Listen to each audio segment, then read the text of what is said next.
Welcome back to the channel. आज मैं आपके लिए लेकर आई हूँ ऑप्शनल की सीरीज़, जो कि ज्योग्राफी ऑप्शनल जिनका है वो इस सीरीज़ को अगर देखेंगे तो वो उनको काफ़ी इससे हेल्प मिलने वाली है। सबसे पहले मैं जो स्टार्ट करने वाली हूँ वो है ज्योग्राफी ऑफ इंडिया से।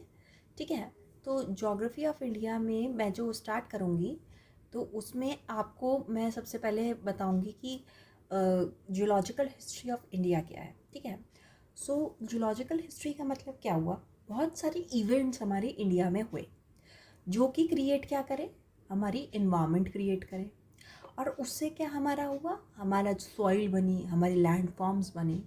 तो ये जियोलॉजिकल सीरीज हमें क्या बताती है, हमारी हिस्ट्री के बारे में। किसकी हिस्ट्री के बारे में? इंडियन कॉन्टिनेंट की हिस्ट्री के बारे में। फाइन। सबसे पहले मैं ये बताऊंगी आपको कि हमारी जो लैंड है उसमें रॉक्स मिलती हैं जो कि आर्कियन टाइम से है। उसको हम डिस्कस करेंगे आर्कियन को ब्रीफ में। तो आर्कियन टाइम्स में रॉक से लेकर जो कि नीस एंड शिस्ट होती है, और हमें क्वार्टरनरी पीरियड तक हमें रॉक्स मिलती है, क्वार्टरनरी पीरियड तक। ठीक है, जो कि कहाँ मिलती है हमको? करेवाज में।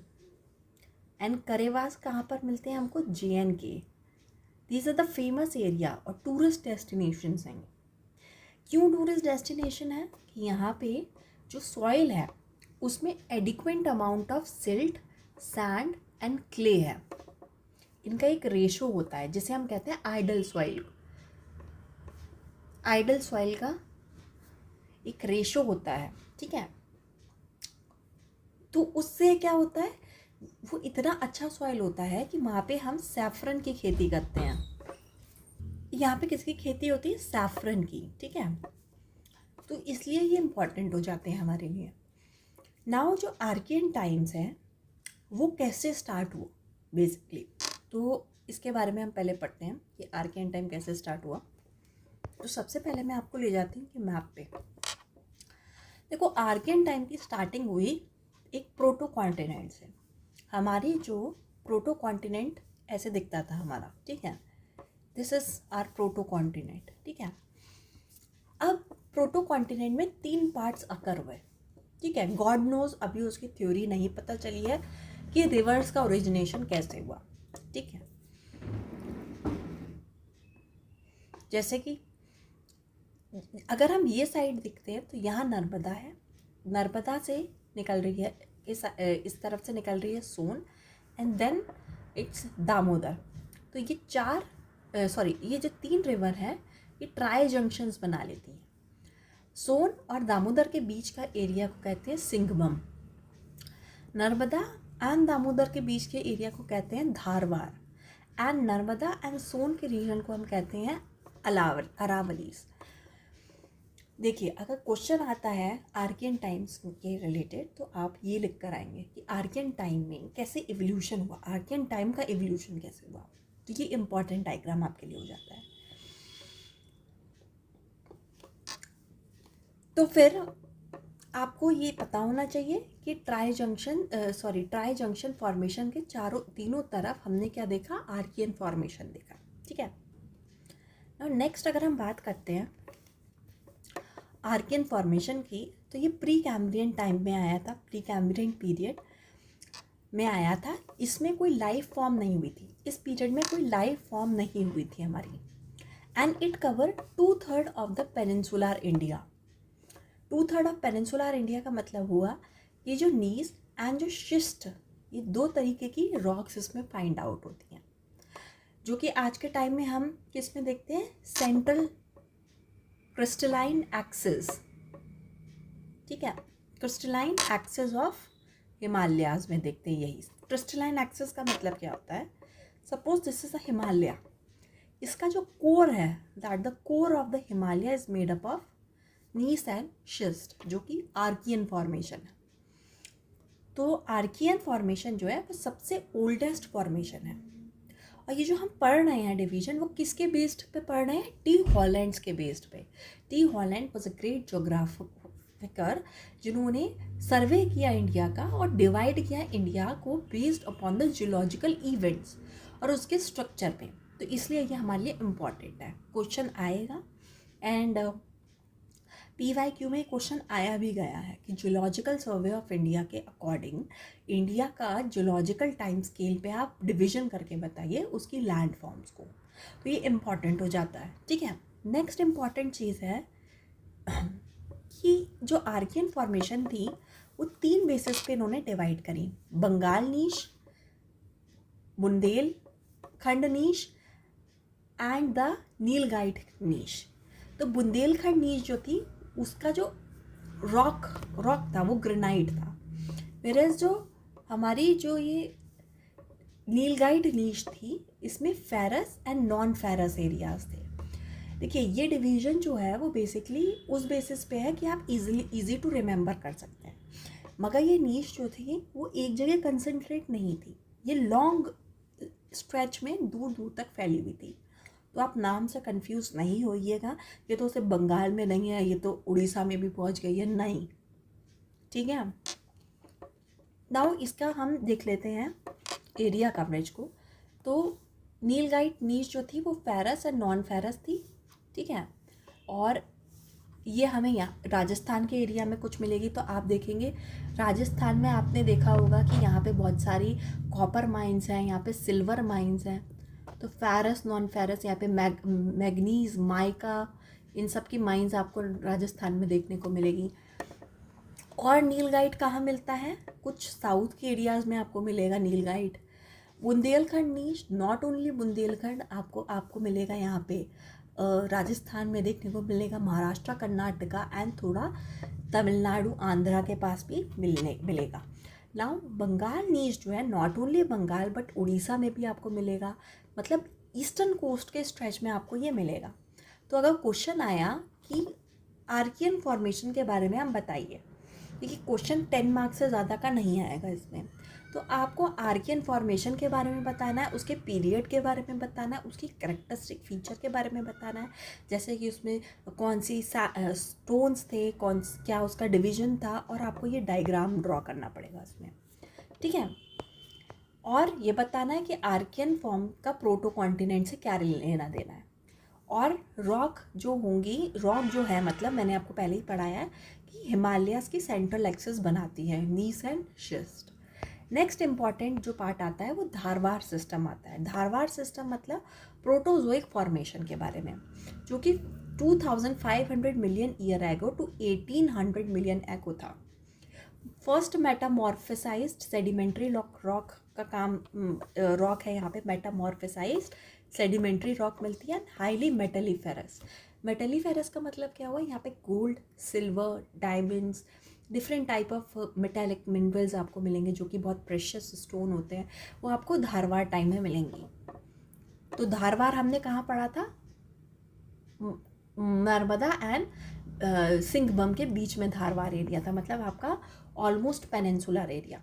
तो आप देखेंगे आंध्रा, आप देखेंगे कर्नाटका, आप देखेंगे तमिलनाडु एंड महाराष्ट्र का gold is very different from what we are having in the north India.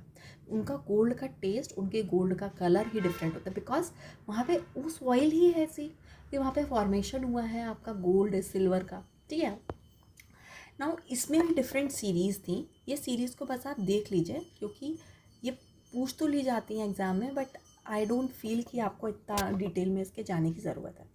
ठीक है,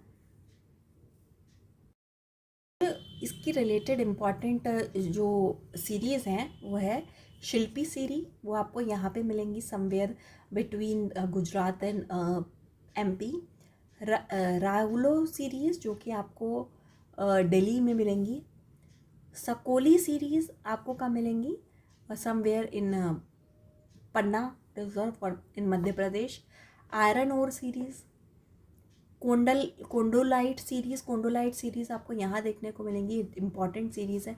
यहाँ पे आपको आयरन भी मिलेगा, यहाँ पे आपको कोल भी मिलेगा, और यहाँ पे आपको गोल्ड एंड डायमंड माइंस भी मिलेंगी। ठीक है, फिर नेक्स्ट इम्पॉर्टेंट है चंपारण सीरीज़ जो कि आपकी राजस्थान गुजरात के साइड आती है। This is important for copper के लिए इम्पॉर्टेंट सीरीज़ है। क्लोस्पेट सीरीज़ आपको tri junction of Rajasthan MP and Gujarat मिलेगी। संसर सीरीज़ आपको महाराष्ट्र में मिलेगी। एंड कोलर गोल्ड फील्ड्स आपको कर्नाटका में मिलेगा, very important gold fields, Kolar gold fields. तो क्वेश्चन आपके प्री में भी पूछा जा सकता है कि कोलर गोल्ड फील्ड्स किस पीरियड से एसोसिएटेड है, तो आप क्या बोलोगे, धारवाड़ एरा से या प्रोटोजोइक पीरियड से, ठीक है। नेक्स्ट है पुराना रॉक सिस्टम। पुराना रॉक सिस्टम क्या क्यों इम्पॉर्टेंट है, क्योंकि इस टाइम क्या होने लगा था कि जो हमारी जो रॉक्स थी वो बेसिकली टेम्परेचर की वजह से, प्रेशर की वजह से वो अपना कलर, वो अपना टेक्सचर चेंज करने लगी थी, ठीक है। तो इसलिए हमें पुराना रॉक सिस्टम बहुत इम्पॉर्टेंट हो जाता है। अब एक बात और मैं आपसे कहूँगी, एक इम्पॉर्टेंट ज्योग्राफर्स थे जिनका नाम थे डी.एन. वाडिया। इनका नाम अगर आप कोड करेंगे किसी भी ऑप्शनल के उसमें डी.एन. वाडिया का, तो यू विल फाइंड, इन्होंने बताया कि ओल्डेस्ट रॉक ऑफ इंडिया जो है, एंड जो ये पुराना रॉक हमने पहले Purana rock, Archaean rock, these are the oldest rock which cover the part of Karnataka and some part of Andhra and Tamil Nadu, ठीक है। इसलिए these rocks are very important. Purana, Dharwar, Archaean, ये आपको most of the part of peninsula में मिलेगी। तो डी.एन. वाडिया का आप ये कोट अगर कोट करके आएंगे तो जब इंट्रो आप लिखते हैं किसी भी क्वेश्चन का, अगर आप अच्छे फिलोसोफर्स की कोटिंग करेंगे तो मार्क्स ज़्यादा मिलने के चांसेस हो जाते हैं। तो पुराना का टाइम पीरियड स्केल था somewhere 400 to 1400 to 600 million year ago का, ठीक है। Before present and lot to the time labs between the Archaean and Purana. Archaean and Purana के बीच में बहुत लंबा टाइम स्ट्रेच था, ठीक है।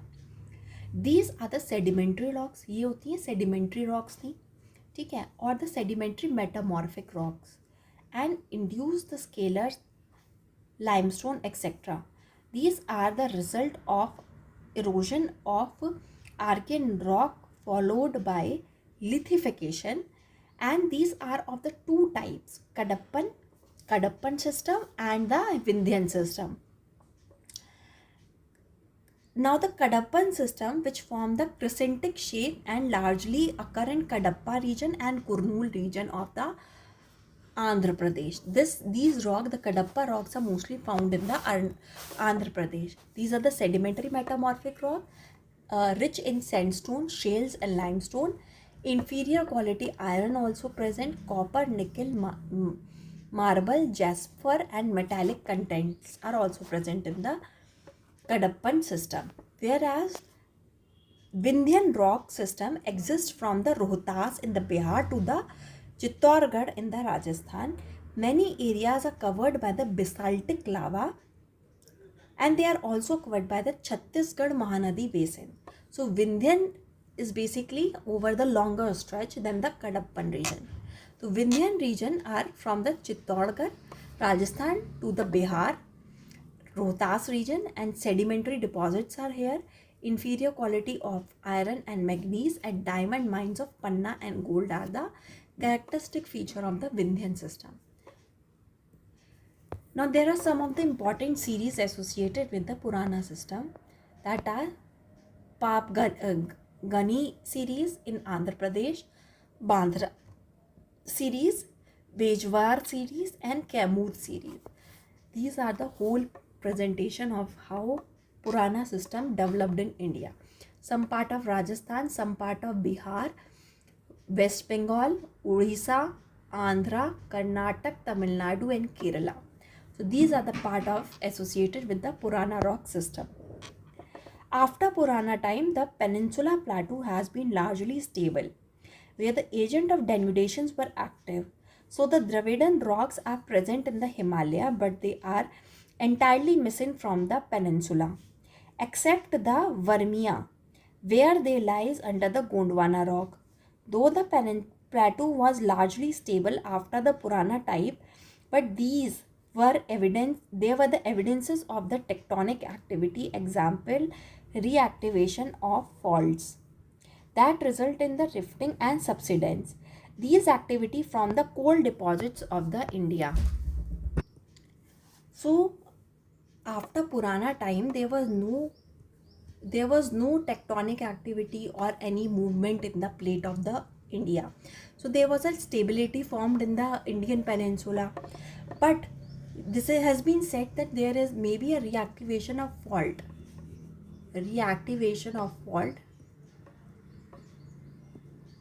which might have created the coal deposits in the peninsular India. So ये बात आपको पता होनी चाहिए. After Purana time, the reactivation of fault lead to the formation of coal in the peninsular India.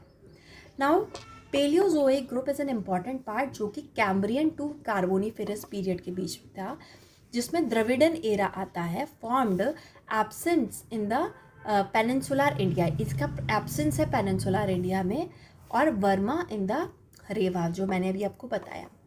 Gondwana formation are fluvial and Laurasian deposits यहाँ पे मिलते हैं. फ्लूवियल मतलब कि बेसिकली रिलेटेड टू कि जो वाटर डिपॉजिट्स. सो फ्लूवियल का मतलब क्या हुआ, जो रिवर्स थी, रिवर्स जैसे कि आपकी Kaveri, Krishna and this Damodar and Singham, ये क्या होती थी, ये ऊपर जहाँ से ओरिजिनेट होती थी वहाँ से एलुवियल स्लैंड या फ्लूवियल स्लैंड ला के डिपॉजिट कर देती थी ओवर द कोस्टल एरियाज. तो this help in the fluvial. तो ये जो सॉइल होती थी, these are very rich in the metals.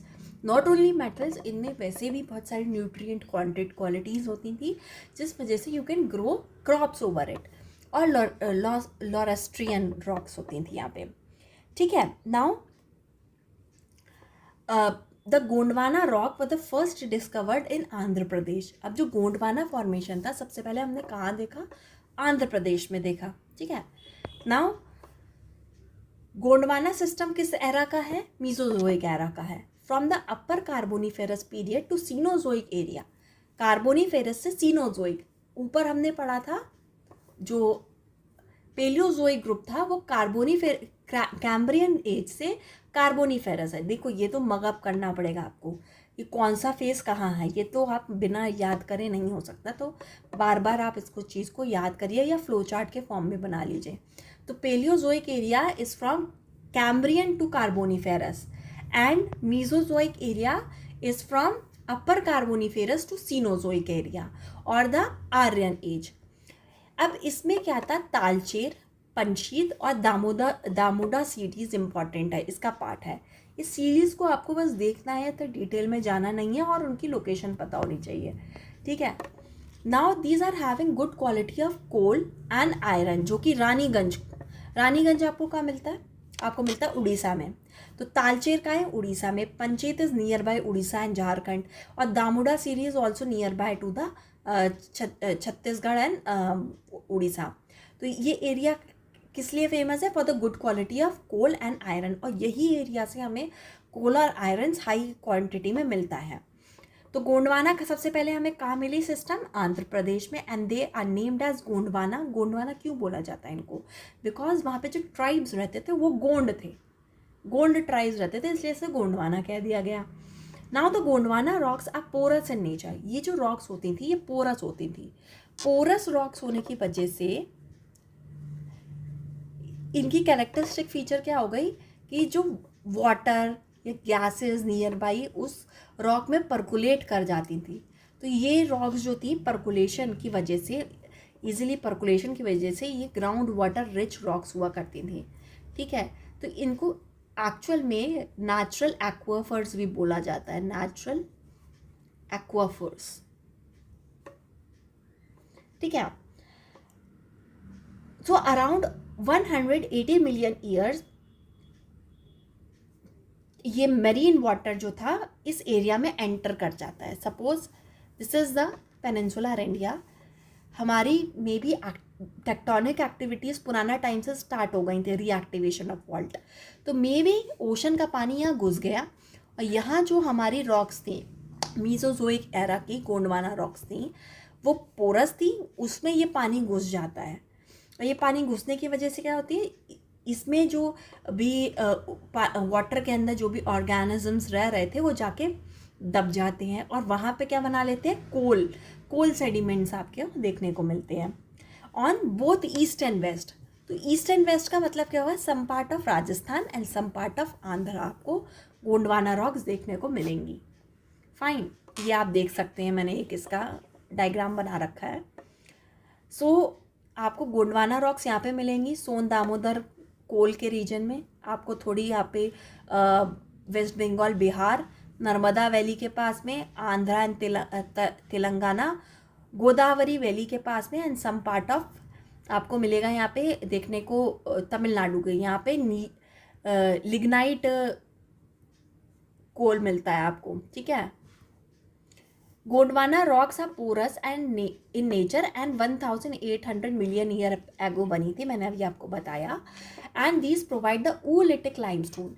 अब एक और बात नहीं, एक और वर्ड निकल कर आता है, अगर ये वर्ड्स आप ऐड ऑन करेंगे एग्जाम में तो वो आप थ्योरी तो लिख दी है मगर स्पेसिफिक टर्म का आपको लिखना बहुत ज़रूरी है। ऊलिटिक लाइमस्टोन्स का मतलब हुआ जो गोंडवाना रॉक्स थी, मैंने अभी आपको बताया, जब टेक्टोनिक एक्टिविटी हुई पानी री एंटर करा इनके अंदर और जो पानी के अंदर ऑर्गेनिज्म थी वो इसके अंदर दब गए और उन्होंने क्या बना लिया, कोल बना लिया। तो ये जो फॉर्मेशन हुआ जो उन रॉक्स में दबे, इनको कहा गया ऊलिटिक लाइमस्टोन बोला गया, ठीक है। नाउ क्रिटेशियस टाइम पे अब हम आते हैं। क्रिटेशियस टाइम में क्या हुआ, डेक्कन ट्रैप का फॉर्मेशन हुआ। अब जो इंडियन प्लेट थी वो ब्रेकअप होने लगी, ठीक है, ब्रेक होने लगी, टूटने लगी and move towards the north, और नॉर्थ की तरफ जाने लगी। नाउ रीयूनियन आइलैंड जो था somewhere between, I must show you, यहाँ पे सपोज था, तो वो जब इरप्ट हुआ, जब इंडिया ऊपर की तरफ जा रहा था, नॉर्थ वर्ड मूव कर रहा था, तो उसने क्या किया, अपना लावा इंडिया के पेनिनसुलर पार्ट में भी छोड़ दिया। अब उस वजह से क्या हुआ, बेसाल्टिक लावा ने जो पेनिनसुलर एरिया था उसको कवर कर लिया और इस एरिया को हम क्या कहते हैं, डेक्कन ट्रैप कहते हैं। In many area these are intertrappean bed हमको मिलते हैं। इंटरट्रेपियन बैड का मतलब होता है, सपोज ये एलुवियम सॉइल थी हमारी, इसके ऊपर बेसाल्ट आ गया आपका, जब लावा फ्लो हुआ, फिर उसके ऊपर हमारे क्या आ गई, सब मोरेम्स आ गई, मे बी बाद में कुछ इरप्शन हुआ या कुछ हवा आकर लेकर आई कुछ सैंड को, तो that forms a intertrappean bed between the basaltic rock and this magma forms a rock are rich in titaniferous magnetite. और यहाँ पे हमको क्या मिलता है, टाइटेनिफेरस मैग्नाइट। अब टाइटेनिफेरस मैग्नाइट का मतलब हुआ यहाँ पे आयरन, क्योंकि आयरन था लावा में, लावा कहाँ से निकल रहा है, अंदर से धरती के, और अर्थ के नीचे क्या है, आयरन है। जब निकलता है तो वो स्प्रेड आउट होता है आयरन, तो वो ब्लैक ब्लैक फॉर्मेशन बना लेता है and these are ferrous in material, iron deposits होते हैं। तो इनको क्या कहते हैं, टाइटेनिफेरस मैग्नाइट बोलते हैं। That provide darker colour to the soil. The disintegration of the soil from the back soil of India. Later when the Eocene time आता है, the deep fault develop in the western घाट। अब Eocene time में क्या होता है, यहाँ पे जो होता है फॉल्ट बन जाता है आपकी वेस्टर्न घाट में, और ये वेस्टर्न घाट टूट के नीचे को हो जाते हैं। ऐसा लगता है कि समवन हैज़ चॉप्ड इट और वो नीचे चला गया है, ठीक है। तो ईओसिन पीरियड, पहले हम क्रिटेशियस पीरियड को कंप्लीट करते हैं। तो क्रिटेशियस पीरियड में मेरीन ट्रांसग्रेशन हुआ, मतलब पानी अंदर आ जाता है। Towards the end of this period the peninsula India undergo the volcanic activity, मैंने बताया रियूनियन आइलैंड से मिल जाती है, और यहाँ पे इंटरट्रेपियन ब्लैड बनाते हैं, जो कि उसको डार्क कलर किससे आता है, टाइटेनिफेरस मैग्नाइट से आता है। फिर आता है tertiary period. Tertiary period Eocene period में आता है। Tertiary period was divided into two part. The tertiary, एक तो टर्शरी रहता है, एक क्वार्टेनरी पीरियड है। अभी मैंने आपको बताया क्वार्टेनरीज में क्या होता है, प्लीस्टोसोन एज होता है जिसमें करेवास फॉर्म होता है जम्मू कश्मीर में। नाउ जो ईओसीन पीरियड होता है, अभी मैं आपको बता रही थी ईओसीन पीरियड, उसमें जो वेस्टर्न घाट है वो टूट के नीचे गिर जाता है, ठीक है। उस वजह से क्या लगता है हमें कि एक ब्रॉडर कॉन्टिनेंटल शेल्फ, तो अगर आप इंडिया का मैप उठा के देखेंगे तो ये इंडिया है, ये जो एरिया होगा वो बहुत डार्क होगा, this is known as a continental shelf, मगर this area will have a less darkness, ठीक है। यहाँ पे कॉन्टिनेंटल शेल्फ कम है, यहाँ पे ज़्यादा है, दैट्स वाई यहाँ पे पोर्ट्स भी आपको ज़्यादा मिलेंगे, ठीक है। तो दैट इज़ वाई वहाँ की कॉन्टिनेंटल शेल्फ बड़ी है, ठीक है। ईओसीन पीरियड में हुआ था ये आपको याद होना चाहिए। Now this is the reason the western Ghat rise up like the steep wall, इसलिए हमें ऐसा लगता है कि वेस्टर्न घाट जो है बहुत ऊंचे हैं देन द ईस्टर्न घाट। एक रीज़न तो ये है कि वेस्टर्न ईस्टर्न घाट को बहुत सारी रिवर कट करती हैं, बट वो कंपेरेटिवली भी ऊंचे हैं उनसे रादर देन उससे। तो इसलिए है क्योंकि वो कुछ पार्ट जो है वो नीचे को चला गया और जो बचा हुआ पार्ट था वो हमें ऐसा लगता है कि वहाँ पे माउंटेन बना दिया गया है between the Ghats and the sea. ठीक है, now this is also the time when the oil and gases field of India was form as a result of marine transgression in the west and east. अब tertiary time में भी हमें cold and natural gases reservoirs मिलते हैं, क्योंकि अब ये जो था जब ये टूट के नीचे गया तो यहाँ पे जो भी ऑर्गेनिजम्स या फिर जो भी ट्रीज या फिर जो भी था वो नीचे चला गया। अब इस वजह से यहाँ पे कोल्ड फील्ड्स डेवलप हो गए। तो आप बसीन हाई देखेंगे यहाँ पे आप गुजरात के कोल्ड फील्ड्स देखेंगे, इसलिए ये एरिया बहुत इंपॉर्टेंट है with respect to the coal and natural gases. Now tertiary coal जो था हमारा टर्शरी टाइम का of Rajasthan, Gujarat, Assam, Arunachal, Nagaland and Meghalaya are also traced to this time। तो टर्शरी टाइम भी हम almost कह सकते हैं पैरेलल ही चल रहा था to the period of Eocene. ठीक है, इसमें भी हमें कोल एंड पेट्रोलियम रिजर्व्स मिलते हैं। अब जो मालदा गैप क्या था, देखिए I must tell you Malda gap क्या होता है। Malda gap is somewhere here. ठीक है, तो ये हमारा हो गया पेनिनसुला, या आप क्या हो गया खासी, गारो, जैंतिया हिल्स। तो मालदा गैप क्या था, the Malda gap that separate the Rajmahal hills, यहाँ पे राजमहल हिल्स है, that forms the Garo hills, जो कि गारो हिल्स का पार्ट है, is also a geological feature of this time. Geological feature है क्योंकि ये टर्शरी टाइम में क्या हुआ, यहाँ पे गैप बन गया जो कि सेपरेट करता है पेनिनसुलर इंडिया और राजमहल हिल्स को। ठीक है, तो ये इंपॉर्टेंट हो जाता है इसलिए।